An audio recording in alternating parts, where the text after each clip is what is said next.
Hello, everybody. Welcome back to the podcast. This is Harmony, your podcast host.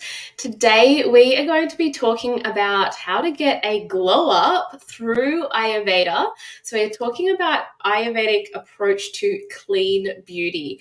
And my guest today is the wonderful Amayra, who was once a corporate climber. And she faced a health crisis that led her to Ayurveda. Discovering its transformative power, she pursued Ayurvedic studies and now guides millennial women towards holistic skincare, blending her firsthand experience with love and compassion. Welcome to the podcast, Amayra. Hi, Harmony. Thank you so much. I'm so excited to be here. It's like Christmas Day for me. Mainly because I remember when I started this health journey, one of your podcasts was one of the first ones that I ever heard. And I was like, wow, how cool would it be to be on her podcast? So that was 2020. So I'm super excited. God. That's amazing. I love that. Thank you for sharing. I wasn't aware of that. But I do know that, I was only the other day when we were exchanging voice messages because everything had been written and you exchanged a voice message with me. And I was like, hey, you're an Aussie. You've got an Aussie accent. A lot of my guests lately have been from the US and we met through a podcasting group. So I knew you lived overseas because I knew there was a time zone difference and you're now living in Peru. So can you just share, I'm just so curious about that. So I think, can you just share a little bit about that before we get into the episode? How you So I normally catch people by surprise with that. So you're not the first one, but this is my second podcast with an Aussie. So I'm super excited as well. So I was actually born here in Peru. And when terrorism broke out in the 90s, my family and I migrated to Australia. And from the age of 18, I kept coming back to Peru every 2 or 3 years. But in 2019, I kind of decided that I kind of wanted to reconnect with my roots and wanted to get to know my family a little bit better, my culture, my heritage. So I arrived in Peru August 2019, and then I wanted to stay back a little bit longer. And then obviously, as we know, the obvious happened and I couldn't really go back to Australia. But I was really super, super happy to be here because I heard Australia was a little bit, tough. So I've been here ever since and I am pretty comfortable. This is my comfort zone for now. I love that. And Peru is actually on my bucket list. I really want to get over there. So when I eventually do, I'll give you a holler. Of course.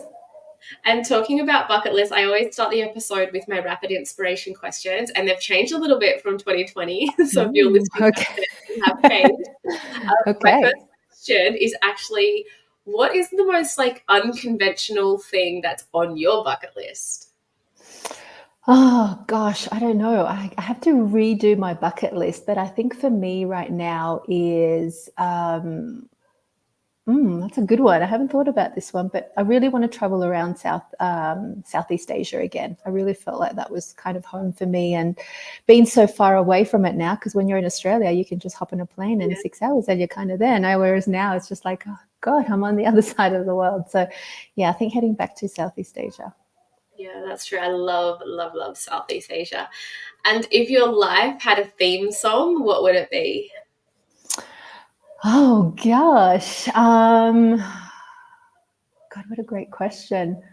Something to do with Kali or Durga or some sort of something like that, because this kind of past 4 or 5 years has been that. Yeah, definitely. The lady goddess of love. Yeah, transformation. Beautiful. Yeah. And last one, what's your favorite food? Like cuisine or food? Like food. Either. Okay. Well, my favorite cuisine, I know I would normally say Peruvian, but I love Vietnamese food. That's my number one. But my favorite food would probably be mangosteen. I love mangosteen. Right. Yeah. And I don't get it. So, or lychees even, which is what I didn't get in Peru. But yeah, those two would be my favorite. So what's sort of a signature Peruvian meal? So if we were to go to a food contest, we would probably come out with something like ceviche, which is fusion Peruvian Japanese inspired dish, which is made out of raw fish, but it's cooked in lemon juice and it's got spices and onion and ginger, and it's It's delicious. It's super yummy. Amazing. Thank you. Well, let's dive into the episode question. So, in your journey with Ayurveda, how did you connect the dots between your health challenges and the ancient wisdom of this wonderful medicine? Yeah, so I think for me, it wasn't me connecting the dots. It was very much my Ayurvedic doctor who said to me, like, okay, I'm going to break it down for you. So your constipation, your gas, your bloating, your racing thoughts, your dry skin, your insomnia, your anxiety, your hair fall, your low body weight, amenorrhea, because I lost my period for almost 8 months.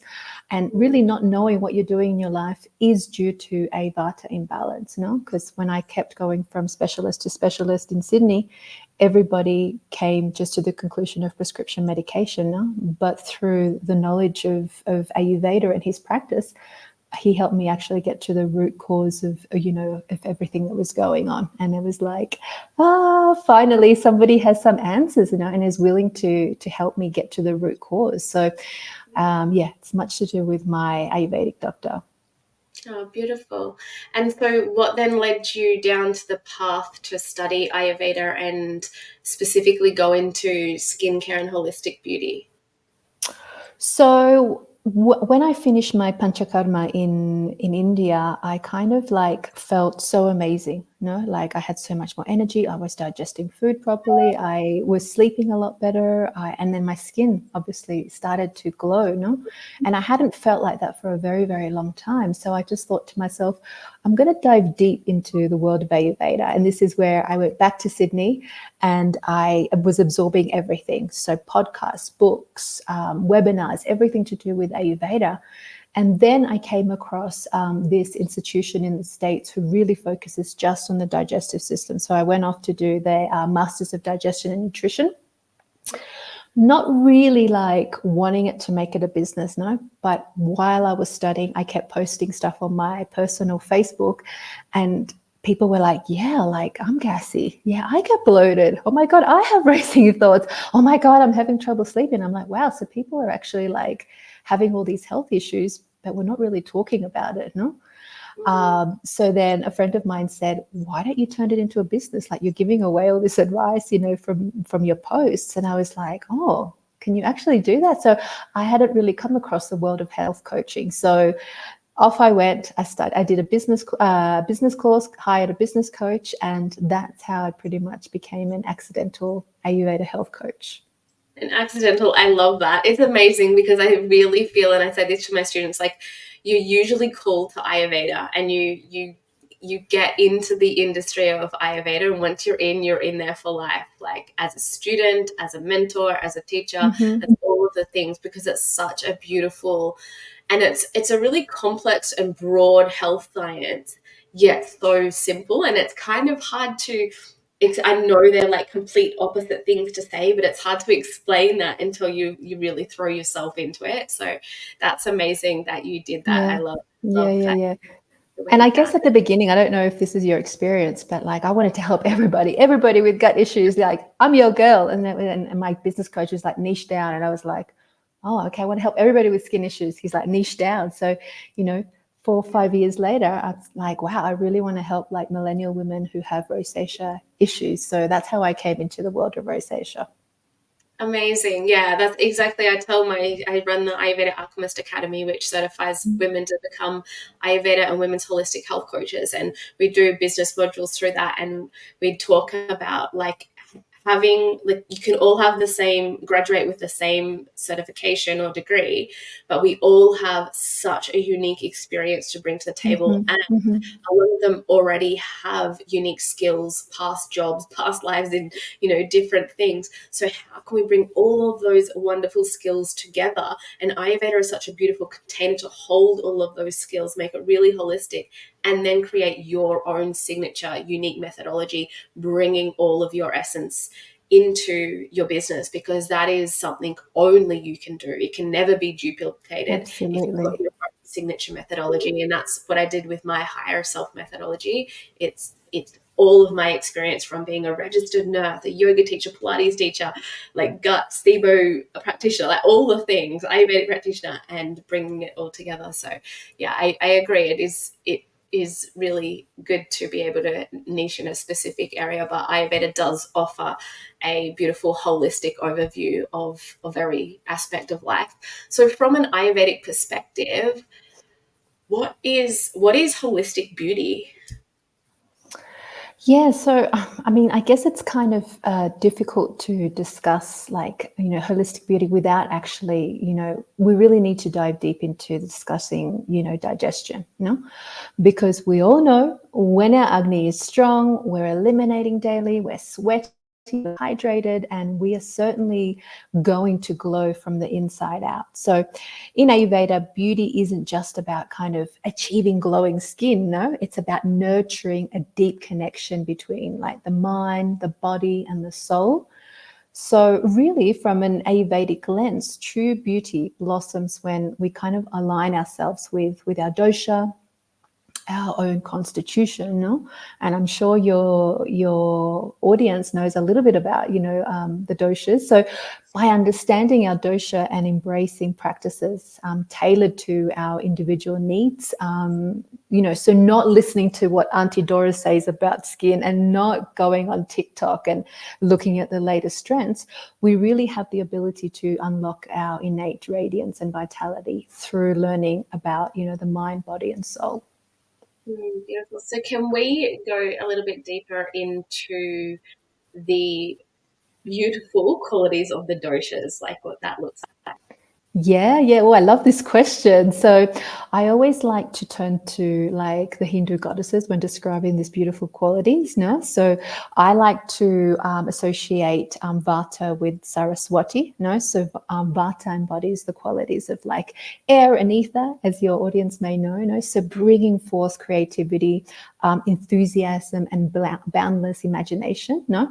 So those with predominant Vata nature are often blessed with whimsical charm. They're quick, they're witty, and they have a gift of seeing the world from a different point of view, So their adaptability and ability to dance with change adds a touch of magic, So that's how I see the Vata dosha. And then the Pitta dosha, I'll probably like be more inclined to say that's Durga or Kali. I'm still kind of between both of them. So Pitta, as your audience knows, is fueled by the elements of fire and water. And they shine with radiant and vitality and passion. No? You can see people, Pitta people are so passionate. No? And individuals with a Pitta dominant constitution exude confidence. They're intelligent and they have this kind of drive. So while the Vata dosha are very creative, not often do they have that ability and that drive. They kind of have to push themselves to see projects, to birth projects. Whereas Pitta, they're very like kind of goal orientated. So they are very, very sharp, intellectual. Their natural kind of born leadership. So they illuminate kind of the paths ahead for them. And they're very inspiring, So that's kind of what I think of the Pitta dosha. And in terms of the last one, Kapha, which is Lakshmi, I like to say it's the earth, the water, And I would say that Kapha embodies stability, compassion, and enduring strength. We know that they have a lot of strength. So those with a dominant Kapha dosha, they possess, kind of grace and a gentle spirit and an ability to kind of nurture harmony in both the inner and the outer worlds. Yeah, amazing. I love how when we talk about holistic beauty from an Ayurvedic standpoint, it really goes, beyond like skin deep. It's really talking about that spiritual essence and showing up as your higher self and the beautiful qualities that you have, and really like exacerbating those, I guess, through showing those innate qualities you have, depending on your dosha that you were sort of born with, your prakriti as well. And so I love that each of the doshas have really unique, beautiful features. Like, the kaphas might have those big, beautiful eyes, and the vata, they have like this beautiful social essence where they're just so creative and can chat to different people, and yeah, just Pitta people might have that really strong, beautiful physique. It's just amazing when we break it down into those aspects. But again, they're only small aspects of self, because we do have all three of those doshas within us, and it's just really about nurturing those beautiful qualities. So can we have a little discussion about common skin issues specific to each of the dosha in Ayurveda? So we've sort of discussed the beauties of these doshas, but what about common skin issues that that these doshas face? Yeah, so as we know, Vata dosha is characterized by air and ether, but to make it super simple, let's just call it the wind energy. This is what I like to call it, no? And when we look at the characteristics of wind, for example, the wind is dry, it's cold, it's rough, it's mobile, and it's light, no? So when Vata skin is imbalanced, it can be thin, it can be fine, it can be delicate, slightly dry, and small pores, no? Now, when Vata is in excess, people can experience like extremely dry skin. Like there's no amount of oil on earth that can actually hydrate the skin. They have a tendency to have premature aging, wrinkles and fine lines. Eczema is something that they tend to, with a dryness. Psoriasis is another one, and just dry patches on the skin is what I've kind of noticed. And when it comes to the Pitta dosha, it's characterized by fire and water. But again, I like to make it super simple and just call it the fire energy. So when we look at the characteristics of fire, it's hot, it's sharp, it's powerful, it's fiery, it's transformative. So when we look at it, when the Pitta skin type is in balance, they've got this lovely, clear, kind of rosy complexion. They may have a few freckles and slightly sensitive skin. But when the Pitta is out of balance, so it means that there's too much heat in the body, so the heat is excess, this can come across as like acne, rosacea.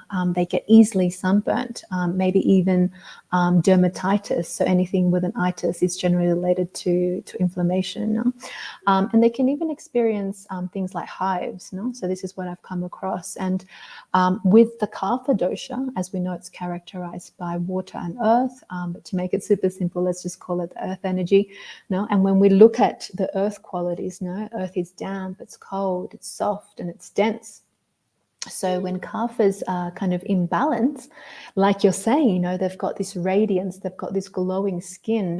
Their skin seems to be quite thick, and it's clear, and it's got this kind of soft texture to it, But when kapha is in excess, it can come across as extremely oily, and they tend to have large pores, maybe prone to some blackheads or whiteheads. So overall, quite congested skin. Beautiful. That was a really good explanation. And I know when we're talking about holistic beauty as a whole, internal and external, including our skin health, toxins obviously play a huge part in creating disbalance or dis-ease and within the mind and the body. And when we talk about it from an Ayurvedic perspective, we can look at toxins as armor. So there's different types of toxins and armor. But coming back sort of more to that sort of basic level, could you highlight 3 sort of toxic ingredients that individuals should be cautious about when it comes to their skincare and beauty products? Yeah, this is a really, really good one, because it's kind of really difficult for us to live like a no-tox life. We have environmental toxins, there's toxins in our food, and toxins in the air and stuff. So one thing that I really like to get my clients to is really to educate themselves on the stuff that they're putting on their skin. And it's easy as just flipping the bottle around and looking up every single ingredient. If it has a lot of numbers on it, or if it's long, like it has 20 kind of letters on it and you can't pronounce it, more than likely it has no benefits to the skin. But I guess the first one that really kind of has started to surface quite a lot, no, it's fragrances, no, and especially what I'm referring to is synthetic fragrances, no. So, especially for people who kind of have upset skin, we should be really cautious about the fragrances that we put, you know, over the products that we put that include fragrances. Now, our skin actually doesn't recognize scent; it has no beneficial purpose to our skin, you know. So it's more like a kind of a sensory experience for us. So let's take, for example, lavender. No, lavender is sold to us as like quite calming and relaxing, and yes, it's quite often found in baby products. No, and that all sounds good if it's real lavender. Now, quite often, a lot of the times now, it's not real lavender. And the way that I found this out was like I make my own abhyanga oil, and I realized like how much lavender like has to go into that bottle for it to actually start smelling nice, no? And if you go to Woolworths or Coles and you have like a lotion with lavender and it smells like wow, like I'm in the fields of France somewhere, no? But it really, that's when I started realizing like wow, they put so much, so much synthetic fragrances in these bottles, no? So now a single kind of fragrance can be made up of about 900 different chemicals. So many of them which are known now to be, cancer causing. No? So we have to be really cautious of fragrances. No? And even when it has fragrance or parfum, which is the French word for perfume, run the other way, ladies, because it's more than likely it has some toxic ingredients on there. No. Yeah, another one would be PEGs, which is petroleum-based compounds. So if your skincare has PEGs written on it, then I'm sorry to let you know, ladies, but you're putting petroleum on your face and your body, you know? And it's the petroleum is like it's quite thick in texture, and it's not letting anything in, and it's not letting anything out, no? So some people come onto TikTok and say like, oh yeah, like it's a protector. But it's not letting, like I said, it's not letting anything in, it's not letting anything out. So it's really a build-up. So, you know, if for some of you who may have some irritation, and it just means that it's going to clog up your skin, no? So don't follow like TikTok trends. Please be really cautious of what you're putting on your skin. No? I cringe every time I hear people say, "Oh, but I saw it on TikTok," where you're just putting petroleum on your face, no? And then the last one would be colorings. No, that's a really and one that we need to watch out for, no, because and again, no, skin cells don't recognize color. Like it's just more of a visual experience for us to say like, oh, purple is lavender, pink is rose, it must be amazing now.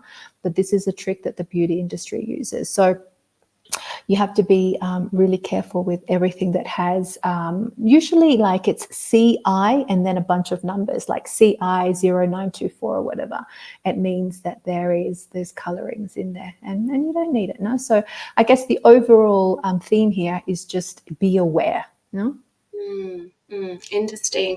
Do you make your own like face masks or anything like that? Can you give us some examples of how you can naturally make a beautiful face mask or moisturizer? Yeah, so for like a cleanser, I've just started to make my own. So I use like hemp oil. No, I put in some moringa. So as we know in Ayurveda, moringa has a tendency to pull toxins out of the body. So that's what I'd like. I don't use soap or anything on my face. So I just use an oil cleanser. I put in some rose petals in there that I found just along my walk here. So I infuse that and then I strain it and then I just apply on it and then I clean it with like a warm cloth. No? So that's kind of, I'm a Vata tendency to be on the Vata side, and where I live is a Vata climate. So I need to be really, really careful of what I put on my skin. But I think it's just keeping it super simple. Like honey is a great antibacterial, you know, it has so many properties. It's a great exfoliator, it's a great mask. And yogurt is another good one as well, just, you know, as a mild exfoliator. In India, they use it quite a lot. And something else that I love about Indian culture is the pre-wedding. They've got this, I think it's called haldi tradition, no, where they put like turmeric paste on their face. And it's, you know, it's a way to kind of have glowing skin to get ready for your big day and to embark on this new chapter of your life. Beautiful. And bringing it just back to, because Ayurveda like we said, it's a holistic health science. So it encompasses the physical, the mental, the emotional, the spiritual, and that philosophical aspect of life. So with Ayurveda emphasizing the mind-body connection, how does this philosophy contribute to achieving glowing beauty holistically and naturally? Yeah, super interesting question. No? So, like you said, in Ayurveda, everything is kind of connected. Now, so when we look at the mind, Ayurveda recognizes the power of the mind in shaping our external appearance. No, so stress, anxiety, and negative thoughts can definitely manifest as dull skin, wrinkles, and dryness. No, so through practices like meditation, like mindfulness, like positive affirmations, Ayurveda really helps us calm the mind and promotes kind of inner peace, reflecting as a natural kind of radiant, glowing skin. No? So, and then obviously we have the body, and the body is considered as a temple, as you know, in Ayurveda, no? And rightly so. So by nourishing your body with nutrient-rich foods, a diet that is in accordance with your dosha, regular exercise, proper rest, there's just so many benefits to sleep. And I think a lot of the time we disregard sleep. So sleep is like a key thing when we look at like holistic beauty, And we also kind of want to support, the organs in the body. So we do this through hydration. A lot of us are dehydrated. When I speak to some of my clients, I'm like, "Let me look at your tongue," and I'm like, "Whoa, okay, that's a lot of cracks. You're definitely dehydrated." But they say like, "Oh, but I'm drinking like 2 liters of water a day," and I'm like, "Okay, you peeing straight afterwards?" So like all the time, I'm like, "Okay, so it's just running through you. Like your body is actually not absorbing all the water, and it's not going through all the organs." So we really need to look at that perspective as well, because all of these things enhance our skin, our health, our vitality, and also Ayurvedic herbs and oils really further in the detoxifying process, the rejuvenating of the skin. So that's kind of when you look at it from the body perspective. And then from the soul perspective, is really the essence of who we are. So Ayurveda recognizes that true beauty stems from a deep sense of inner contentment and fulfillment. So by cultivating meaningful connections, practicing gratitude, and aligning with your purpose, this will really radiate. You will be able to achieve this glow from within. I know when I was going through my health crisis, one of my Ayurvedic doctors was like, "What's your purpose in life? Like, why do you think you're here?" And I'm like, "Oh, but I work in marketing." He's like, "No, that's your job. Why are you here? Like, what are you passionate about? What lights you up?" And I had no idea. I didn't know what lit me up at that time. So yeah, connecting with the true essence is really key. That's important, and I speak a lot about that on the podcast. Your job, your career doesn't have to be like that holistic purpose in life, and that's a whole nother episode. But I think that's a really point to bring up, because when you're disconnected from that, it is hard to really have that radiant glow about you. So, and I think I really believe people love to hear real life stories so they can put themselves in the shoes of others. So do you have any stories that you would be willing to share with us, or any transformational success stories of your clients that have used your Ayurvedic approach to radiant health, holistic beauty, and glowing skin? Yeah, so I'm kind of constantly posting about skin health and the gut and skin connection. And I had this woman last year reach out to me and was like, "Wow, like through your post, I'm actually realizing that there is this connection between like the gut and skin, Because every time that I go to my doctor, like they never talk to me about what's going on with my skin, and they just give you the prescription medication and off you go, next kind of thing, no? And then I go to my dermatologist and they're just so busy, giving me creams, lotions, and potions to put on my skin, And she said to me, "But what are your thoughts on rosacea?" And I said, "Well, rosacea in Ayurveda is actually not a skin condition. It is kind of like the last thing that is like surfacing. The real thing is, one, it can be emotional, and two, it's gut related. So then she was really intrigued, because she hadn't heard this side of rosacea before. So she lives in America, so I got her to do some at-home lab testing through Dr. Stephen Cabral, who is amazing. And through that, we discovered that she had candida overgrowth and H. pylori, which her doctor or her dermatologist had ever spoken to her about. No? Through functional lab testing and then the Ayurvedic approach and their protocol, she was able to really, really improve her skin. No? So now she's probably like 3 months into the protocol now. And every time I hear back from her, she's like, wow, look at my skin. It's looking amazing. No, this would have never happened. No, I felt like I was banging my head against the wall, just like this cream didn't work, that cream didn't work. But I never realized that it actually had to do with my diet. I didn't realize that these herbs would be beneficial. I didn't realize that I had to eat a diet that was, easy to digest, warm, nourishing. No? So she thought she was doing the right thing by having, kale salad and green smoothies and Buddha bowls, when really it was just bringing it back to super simple, nourishing food. I love that. And I love that you incorporate functional medicine tests. I do that as well. Yay. It's great to test instead of guess. Yeah. Gives you so much more to work on. So that's really awesome that you did that. So to wrap it up, I would love for you to share with us what you believe is the key lifestyle changes that our listeners can do to enhance their natural beauty and radiant skin. I think, I don't know, I keep banging on about this and I feel like slowly people are coming around. Warm water in the morning is key.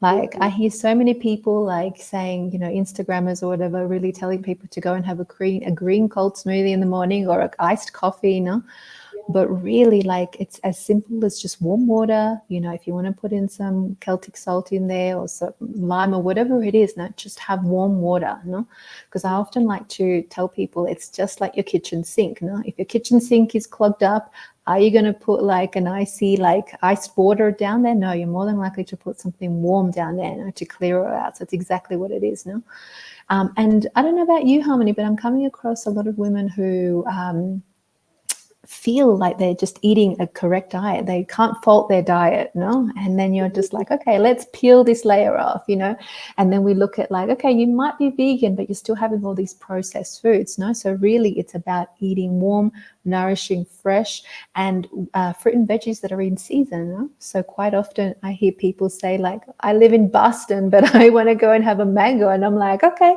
where do you think that mango has come from? So really like looking at Mother Nature, following the rhythms of the circadian rhythms, So getting a good sleep, So that's really, really key as well, Like I mentioned before, a lot of us disregard sleep, and we have, sayings in the English language like, oh, I'll sleep when I die, That's a very bitter thing to say, by the way, But really, like, there is just so much rejuvenation. There is so much detoxification going on, during our sleep, that we really need to focus. So have a good, daily routine, because as we know in Ayurveda, sleep begins at the beginning of your day, not just 20-30 minutes before you go to sleep. So get a good solid, daily routine, eat at exactly the same time, so your enzymes, your everything knows exactly what to do each day.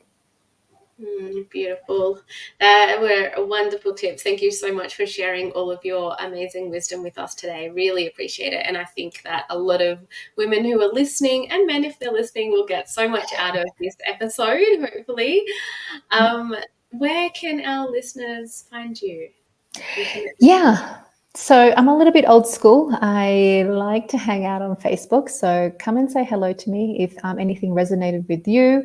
I can be found under Amayra Morales. I also have a 3-month group, a 3-month program, Cleanse, Nourish, Glow. So I help you with anything related to rosacea. So it's kind of my jam at the moment. Beautiful. And if anyone is listening and they're like, oh my God, I'm loving all of this Ayurveda stuff and it's really calling your name, please reach out. We do have our enrollments open for the Ayurveda Alchemist program, which will certify you to become an Ayurveda and women's holistic health coach. So if that sounds like something you're interested in, please contact me. You can contact me through email or on Instagram at Harmony Inspired Ayurveda, or Facebook as well. And I'd love to share more about that with you. Thank you so much to our wonderful listeners, and thank you so much, Amayra, for coming on and spending it's your evening, isn't it? Your evening with us. Nearly my dinner time. What are you gonna have? I made some like quinoa with some chicken and some veggies. So I like to keep it super like grounding and nourishing. So it's a lighter meal for me tonight. Beautiful. Well, Yeah, enjoy. I Enjoy. will. Thank you so much. Thank you.